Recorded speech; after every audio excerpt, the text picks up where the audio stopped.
मध्य प्रदेश में बीजेपी ने 39 उम्मीदवारों की दूसरी लिस्ट में कई बड़े नामों को शामिल किया है। बीजेपी ने 3 केंद्रीय मंत्री नरेंद्र सिंह तोमर, फग्गन सिंह कुलस्ते और प्रहलाद पटेल सहित 7 सांसदों को विधानसभा चुनाव में टिकट देकर बड़ा दांव खेला है।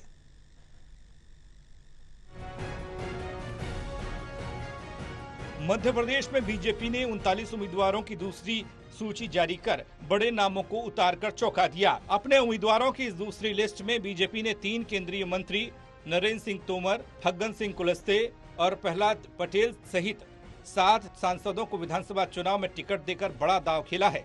खबरों की माने तो इन बड़े नामों को विधानसभा चुनाव में उतारकर बीजेपी ने हर इलाके में मुख्यमंत्री पद का उम्मीदवार देने का संकेत दिया है।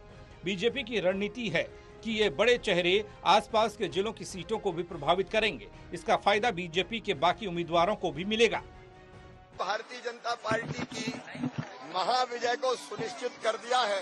हमारे सारे दिग्गज चुनाव लड़ेंगे।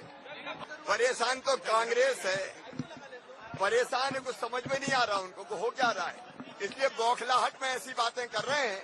भाजपा निरंतर विजय के पथ पर आगे बढ़ती जा रही है। बीजेपी की इस दूसरी सूची में अधिकांश वो सीटें हैं जो पार्टी के खाते में नहीं थी। माना जा रहा है कि इस रणनीति में 2017 के यूपी मॉडल को अपनाया गया है, क्योंकि इसी तर्ज पर बिना किसी चेहरे के 2017 का यूपी चुनाव बीजेपी ने लड़ा था।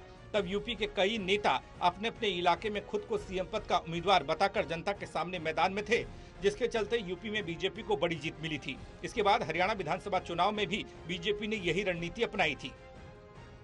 खबरों के मुताबिक शिवराज सिंह चौहान के नाम पर इस बार बीजेपी के कार्यकर्ताओं और जनता में उदासीनता देखी गई। इसलिए जोश भरने के लिए बीजेपी नेतृत्व ने फिर से इस रणनीति पर भरोसा जताया है।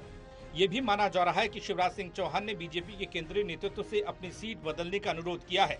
हालांकि इस पर अब तक कोई फैसला नहीं लिया गया। बहरहाल बीजेपी की दूसरी लिस्ट में अधिकांश वो सीटें हैं जो पार्टी के खाते में थी ही नहीं। अब ये माना जा रहा है कि इस रणनीति में 2017 के यूपी मॉडल को अपनाकर बीजेपी एक बार फिर से सत्ता में आएगी।